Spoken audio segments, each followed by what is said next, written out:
Hi, welcome back. This is an update on the testosterone series I'm doing. For those of you that haven't viewed this yet, I had some concerns about my testosterone levels and hormone levels in general. As I get older, I feel more and more tired and less able to do the things I used to be able to do with ease. And I was getting really tired in the day. This actually was such an issue that I ended up going down to doctors and having some blood tests there, because I was seriously concerned about, extreme tiredness in the day. It's not something I've experienced before. I was worried about the big C word, etc. So I had a series of blood tests there. They showed slightly elevated function on kidneys, but nothing particularly serious. And it turned out I wasn't drinking enough fluids. I think I was doing about 3 litres of water a day, and they worked out for my body weight I should be doing about 4.2. So I upped my fluid intake, and that did help a bit, but I was still feeling generally tired. So I went and had my levels checked by a private clinic. This was Optimale. I just selected them based on, stuff I found on the internet. I had a look around, had a look at see which was a good price, which had good recommendations, etc. They came out pretty good. So I checked those guys out. I showed in one of my videos I had like a finger prick blood test, which does a very basic testosterone level check, and that came back. That came back extremely low. To be classed as low testosterone, then your levels are going to need to be below about 12 nanomoles, which mine were. They were substantially low. They were like 1. So, that classified me as having very low testosterone. So that was an interesting point to start with. And that could be for a number of reasons. It could be through things like stress. It could be through things like lack of sleep. I do struggle to sleep to some degree, mainly because I'm kind of hyperactive and I like to get up and do things when I probably should stay in bed and sleep for a bit longer. And also from overdoing it in the gym, overdoing it in work, and just because of age, genetics, etc. There's all kinds of things that it could be down to. So this really perked my ears up, because I've been looking for kind of reasons why I was feeling so crappy, and I suspect quite a few guys of my age and over. I'm 48. It's something that we probably all feel to some degree or another, that we're tired, we're lacking energy to get things done. We've kind of lost that zest that we used to have, maybe that like real drive and ambition. I'm quite a OCD organized type person, so there's some symptoms that I kind of feel, but I override very easily because I like to have a very organized life. And people are like, well, you go down the gym all the time. Yeah, once I've told myself that I'm going to go down the gym X amount of times a week, I will always do that, even if I'm kind of dragging myself crawling into the vehicle, because once I set things to do, it makes me feel really rubbish if I don't actually get them done. And I know that, I know it makes me feel pretty crappy if I just sit around all day and not achieve what I've set out to. So I always make sure that I do things, but I haven't been feeling like doing them. I used to get really excited about going to the gym. I would want to go there. I'd want to try and beat my previous lift. I was just happy to go there and put some effort in. And I've really been having to drag my sorry ass there for the last few months pretty much. So this was very interesting. I then went on to the second part of the testing. So with a lot of these companies, Optimale included, you have to have 2 tests that both show that you have low testosterone in order to qualify for testosterone replacement therapy, which is one of the solutions to low testosterone. I mean, there are others. You might find, for example, that you can make extreme lifestyle changes and have some real benefits from that. Not everyone's going to benefit from that. If it's a genetic thing, then you're certainly not going to massively increase your levels. And with levels as low as mine, they were like down to sub 1, then I'm not going to have another couple of hours sleep and change my training a bit at the gym and then suddenly find that my levels spring back up to normal again. And that's not going to happen. So I took the second test. Now the second test, again, I booked with Optimale. It was around the 70 to 80 pound mark. I think I got it on a a discount price. They had it on a kind of sale price, and I'll throw some links up down in the description. Guys, if you're wanting to get this checked out, please click on the links. I do get a few pounds if you have tests with them. There's a referral code thing that I'm pushing, and that's not why I chose them. You know, all these places offer like referral programs and stuff. Most companies in the world offer referral programs now, and to keep the channel running I literally have to bleed a bit of money out of whatever I can, so I do appreciate if you use that link. Anyway, booked in for the second part of the test. Got that done. This was a test where I actually had to put my postcode in, then it showed me a whole list of places where I could go, because this is a blood draw. So instead of an at-home finger prick test like I showed you at first, this is where you would have to go and actually have someone qualified draw some blood, and it's not a substantial amount. It's like 2 test tubes worth of blood, so you're not giving a whole pint or anything like that. They then get sent off to a lab. You just post them off in a little box that it comes with, and you get the results within 2 days. For all this stuff, I've been super impressed with Optimale. Their communications are superb. So you literally have the test, and within pretty much 48 hours I've got answers. The second blood test is quite extensive, and they actually send you a document with every single thing tested. They test a whole gamut of stuff, not just your hormone levels, but everything to do with overall health, because they're now obviously concerned that if they're going to treat you and they're going to put you on TRT, for example, they don't want to do that if you've got massive kidney problems, or your liver's packing up, you've got heart issues, you know, all these different things that you could have in some sort of severe disease. The last thing they want to do there, you know, they're going to be responsible and make sure they're not just chucking drugs at you when you've clearly got other problems. So it's an incredibly extensive test. It's very, very useful in terms of just general knowledge about your health. And they actually go through it, because sometimes you can get test results back. If you go to a GP, they never really tell you much. They just say, we'll ring you if something bad happens, and you generally don't hear anything at all. If you request your GP test results, it just comes with a whole bunch of figures, and it's quite difficult to understand. With these, any figures that are kind of raising concerns, Optimale actually got back to me and they gave me a list of things to consider. So I'll just go through the list. So my ferritin level, which is a marker of iron stores, is raised but in range, and it asks, you know, do you take any iron supplements, stuff like that. So this was an interesting one. I didn't actually take iron supplements, so that concerned me slightly, because raised iron levels can be an indicator of serious issues with your kidneys and stuff like that.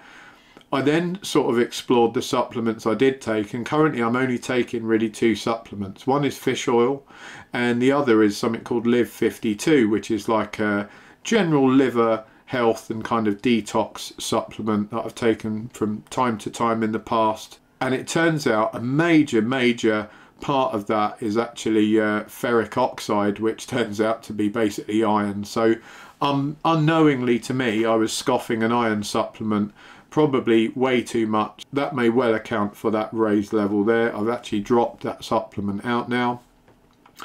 My creatinine levels are raised but within range. Creatinine levels can be an indicative factor for problems with the kidneys. In fact, if you go to the NHS and have a test, that's one of the things they do to ascertain your kidney health. But it tends to be raised if you've been consuming creatine, which I have been. So my levels were raised. That's not a big deal if you're consuming creatine. It's just a natural side effect of the creatine consumption. My cholesterol and lipid levels were raised but within range. And they asked me, can I ask you if you did this in a fasted state? No, I didn't take it in a fasted state. I'd literally just eaten, so that may well be a reason why. And interestingly, I then had another blood test about 3 days after this one, which I did do in a fasted state, and I did that with My Future Health. I'll put a link down below for that as well. It's an NHS drive that's going on at the moment, and it's trying to persuade people of all types to go and have blood tests, and those guys are going to examine everything about your blood. They even look at your DNA, and they're going to work out, based on your filling out of a lifestyle questionnaire, you know, is there any causative factors, and they're going to do some predictive stuff about your health for the future. I'm very interested in that because I'm adopted, so I know very little about my family background in terms of genetic problems, you know, heart attacks and all that kind of thing. I'm pretty much in the dark. So I signed up for that. It's completely free, and they do give you feedback. It takes quite a while because they do extensive, you know, testing and data collection, but I will be very interested to see that. But the immediate feedback they gave me, which was some of the very basic levels from what they took, was that my cholesterol and lipid levels were completely normal and within range. So interestingly, differed to this test, it may have been just the fact that I'd eaten in one and not the other. And my testosterone levels were still absolutely smashed through the floor, so that was no different to the test previously. Then my LH and FSH stimulating hormone levels are raised but within range, and it asks, have you had any testicular injuries or issues with fertility that may account for this? Now this is a really interesting one. So I've never wanted to have children because both of my previous long-term partners had children already and they didn't particularly want any more. I was with both of them, in fact I'm still with one, but the one prior to that I was with for a number of years, and this one I've been with for a number of years. And in both cases we said, you know, if we were blessed with a baby, then so be it, but we weren't kind of really trying to have one. And it surprised us in both relationships that nothing ever happened. They were obviously both fertile because they both had children, and it seemed to me that it might be me that has the issue. I never took that any further because frankly I didn't really want any children, so it wasn't a problem for me. In fact, it was kind of a weird benefit, but interesting to see that the levels might point to something going on there, and maybe I'll explore that a bit further just to see exactly what it is. So my estradiol levels are low but within range, so that's like your estrogen levels, and it asks, am I experiencing symptoms such as achy joints, low libido and accumulation of belly fat?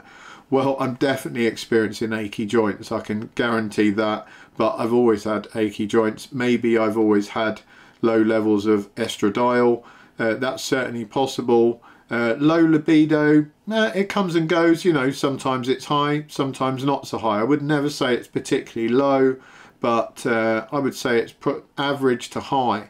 That may just mean I'm kind of a perv, I don't know, but you know, that's the honest answer on that one. Belly fat, again, I'm very, very organised with my diet because I have been very fat in the past. So if I ate like a normal person, I am very fat. I'll chuck a picture up if I can find one. There's definitely some old videos you can look back on that show me looking incredibly fat. I was about 22, 23 stone at one point with like a 43-inch waist or something. And if I don't have an incredibly organised diet and exercise routine, my basic default setting is super fat. I was very fat when I was a kid. I got in shape when I was a teenager into my 20s and 30s. Got out of shape again basically just before COVID and through COVID through a spinal injury that I had. So I would agree that I'm predisposed to be fat, but I just keep on top of that with like extreme kind of diet and training stuff. But that extreme diet and training may also have been the contributing factor into why I've got really low test levels, because I have very low carbohydrates in my diet. For example, I have porridge in the morning and then the rest of the time there's hardly any carbs in it at all. So that may be good for keeping me trim, but it may have been, you know, disastrous for my hormone levels. My prolactin levels are raised but within range. Common cause for this is stress, illness, extreme exercise, sexual intercourse, recent surgery and some medications. I'm not in any of the medication categories that they talk about. I don't really take any medications, but certainly things like stress, illness, extreme exercise, I can't rule those out. You know, I train 5 times a week. I train pretty damn hard, and I do a bit of cardio as well, plus I go out and do a lot of stuff with the dog, plus all my leisure activities are basically exercise related, even though it's much lighter exercise. I do not sit around watching TV. You know, I couldn't tell you what goes on television these days. I just haven't watched it for years. Then it tells me all the rest of my biomarkers are within range, and as I said, they do a whole gamut of like health markers, so that's very good to know. because I had some deep concerns about my health at this age, and frankly I didn't really kind of trust the NHS to come back to me. I did manage to access my NHS test that I had through the NHS app, which is pretty good. I had to get the doctor to verify that I was allowed to do that, and then it allowed me to browse through the app, and it shows you all the levels. You have to kind of go onto the internet and find what the normal levels are, then make some comparisons. The problem with that is that, as we've just found out, there's all kinds of other reasons why those levels might be out of whack. So you could get really paranoid and think, oh my God, my kidneys are failing because your creatinine levels are high, and it's actually because you're supplementing with creatine. You know, and there's all kinds of things that go on with these levels that you really need a professional to give you some advice and say, hey, why is this high? Have you done X, Y, or Z? Like my ferritin levels, you know, I could have freaked out about that and thought, Christ, that's two things that are pointing towards me literally dying of failed kidneys. And then it turns out I'm taking an iron supplement that I didn't even realise I was taking. So very, very useful for general knowledge. And, you know, I'm sure we're all dropping like various different multivitamins and stuff, and the effects that they can have on the blood. So it definitely pays to get one of these tests and actually have someone go through it with you, like the guys at Optimale. I think for the price I paid, which was like 70 odd quid, this was an absolute bargain. I know if you went to a private healthcare practice and asked for this kind of extensive blood testing and then someone to give you advice on it, it would cost you a damn sight more than that. So I've now passed the criteria to be on TRT, but the last stage is you have to book in for a doctor's consultation, which I have done. I think that's due next week. So next week I'll have a phone conversation with one of their doctors. They'll obviously go through all kinds of things about my lifestyle, my medical history, etc., to make sure I am suitable for treatment. Because if there's any reason that that treatment was going to be a danger to me, they obviously want to find that out before they start prescribing drugs. There's also a whole load of stuff they're going to have to tell me about the possible symptoms, side effects, and any long-term issues that it can cause. So when I find all that out, I'll make another video, and then of course we'll start making some videos from when I start the therapy, if I'm a suitable candidate, and we'll see how things change. You know, do I feel better on it, all that type of stuff. So hopefully it will help you guys to be able to make a sensible decision for yourselves. Even if you don't want the TRT, I would definitely recommend getting these blood tests. They are super useful for just general knowledge of your health and what's going on with your endocrine system. Thanks for watching. Take care. I'll catch you next time.